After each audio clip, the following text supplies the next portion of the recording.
que disputa política será sobre as regras de transição, mas proposta será aprovada esse ano.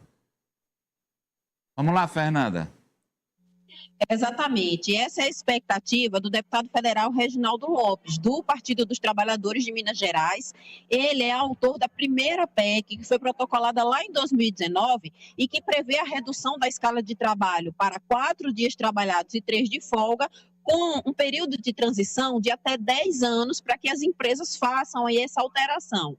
Depois disso veio a PEC da deputada Érica Hilton, que foi protocolada ano passado, com o mesmo molde de 4x3, só que com 360 dias de transição, e o PL, que foi encaminhado pelo governo, que traz essa transição de forma imediata, assim que for sancionado pelo presidente Lula.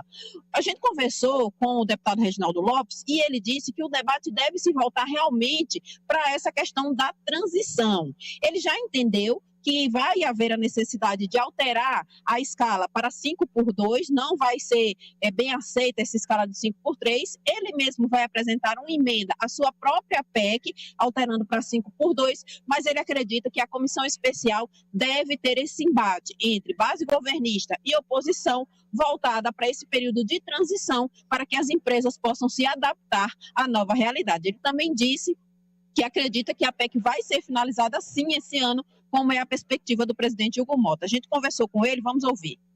O debate com a oposição é transição. Vai ter ou não transição? Qual é o tamanho dessa transição? Quais setores precisa de transição para a gente implementar e botar um ponto final nessa escala 6x1? Eu vou trazer as sugestões do governo para dentro da emenda constitucional. Eu vou apresentar uma emenda, a minha própria proposta de emenda constitucional, sou autor da primeira iniciativa de 2019, sugerindo aí esse acordo, essa convergência da sociedade que defende hoje 40 horas semanais de jornada de trabalho, né, as horas que o trabalhador trabalha na totalidade durante uma semana e a escala, os dias que o trabalhador trabalha durante uma semana, que é a redução para 5 dias com 2 dias de folga.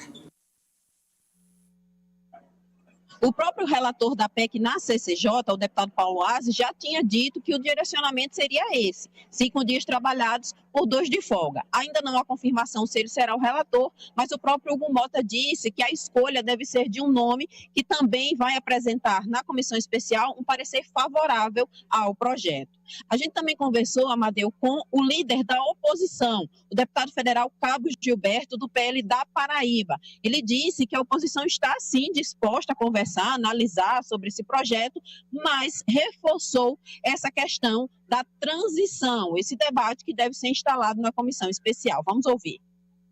Sempre a oposição, ao qual eu lidero nesse momento, foi clara que é favorável ao debate, não se posicionando contrário nem a favor, porque precisamos ouvir as partes envolvidas.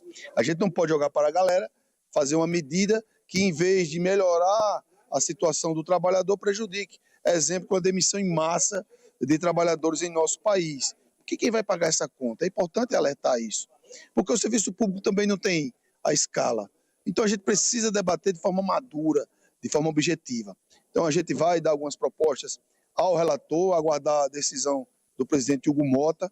Se for o mesmo relator, o deputado Paulo Aze, do estado da Bahia, do União Brasil, já temos um discurso e um alinhamento político com ele no que diz respeito a esse debate equilibrado e responsável por parte da liderança da oposição na Câmara de Deputados, com relação à compensação, obviamente, e também à transição. A semana que vem é o grande fechamento desse assunto, porque é quando o Hugo Mota deve anunciar aí a instalação da comissão especial, a escolha do relator. A comissão especial tem uma previsão de 40 sessões antes da PEC vir para o plenário, mas o Hugo Mota já levantou a possibilidade de que essas sessões podem ser abreviadas, porque ele quer finalizar aqui na Câmara a votação até o final de maio, para encaminhar esse projeto para o Senado e até o final de junho o projeto, se aprovado, seguir para a promulgação do senador Davi Alcolumbre. Então a gente percebe, além da questão da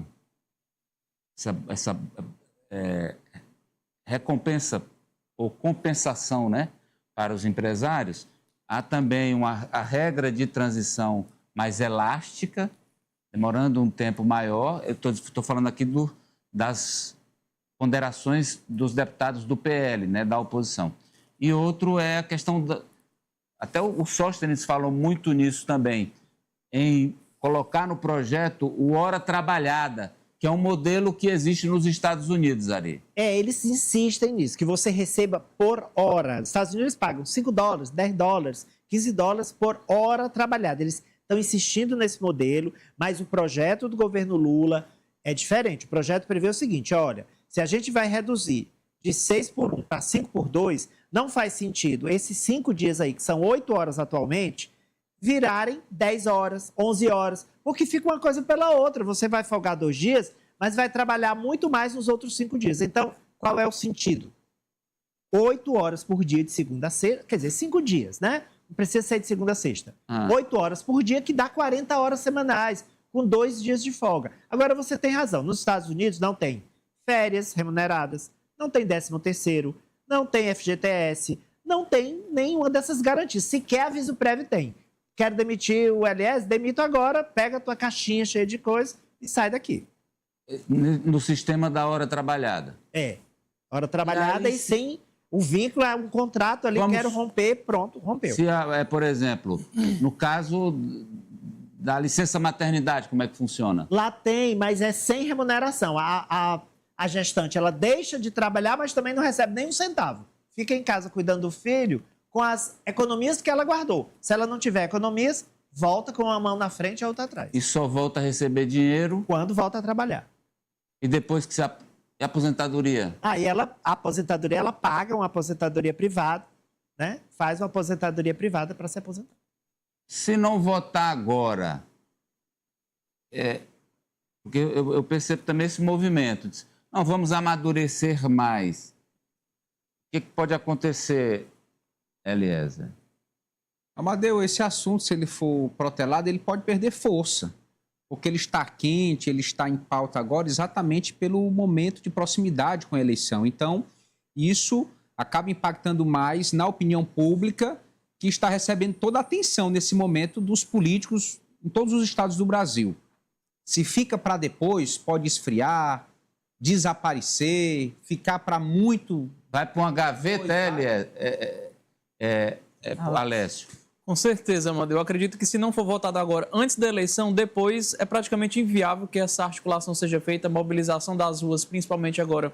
Porque quando a gente fala de um período eleitoral, todos os ânimos ficam à flor da pele, né? Seja de oposição, seja de situação. Inclusive, houveram manifestações já recentemente também, pedindo justamente o fim da escala 6 por 1. Então, acredito que esses movimentos, a gente já cobriu aqui, já falou várias vezes sobre essas mobilizações populares, manifestações populares, o quanto elas vão se desgastando com o passar do tempo.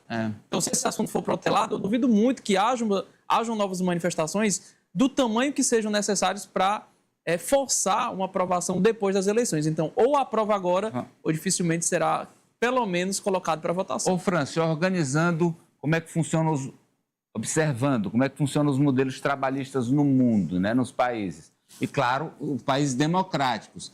Porque nas ditaduras a gente não pode comparar. Mas vamos lá. Nos Estados Unidos é isso que o Ari falou, né? Da hora trabalhada, que funciona. Na Europa é mais dos direitos trabalhistas. Do bem-estar social. Do bem-estar social, até mais do que no Brasil. Sim. Aliás, essa questão da jornada 6 por 1 foi vencida há 15 anos na Europa. Já tem países com 4 por 3. Já tem país fazendo 4 por 3. Então, o Brasil, claro, não pode ser na mesma velocidade, porque a economia deles é diferente, o andamento é diferente, a cultura, a civilização é diferente.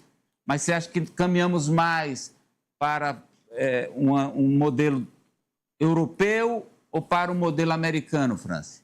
Amadeu, se depender do nosso Congresso, mais para o modelo americano do que o europeu, porque você observa pelas emendas que tendem a serem apresentadas, né, nessa proposta.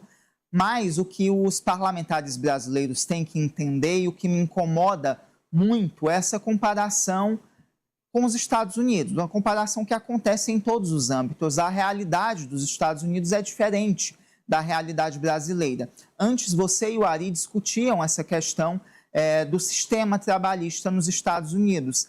Mas lá, inclusive, e os nossos parlamentares não tomam conta disso, eles recebem um valor bem maior, conseguem fazer aquele pé de meia E aqui no Brasil, o salário é muito menor do que o que seria necessário.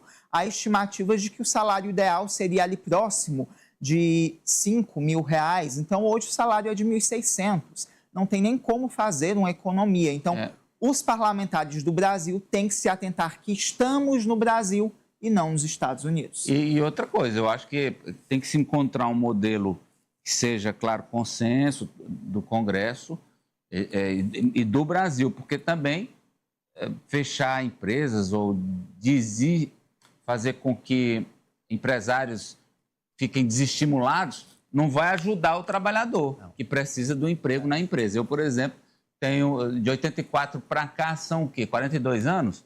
Estou há 42 anos que eu trabalho em empresas. Então, assim como a empresa depende do meu trabalho, eu também dependo das empresas, é assim que funciona. Eu quero quero que continue funcionando assim, ainda durante um tempo. Sem contar que a minha escala no Grupo Meio Norte é 5x2 há bastante tempo. Vamos agora voltar com a Fernanda e a manchete dela, tratando, doutor Ari, sobre o presidente Lula, que em uma agenda na Embrapa, né,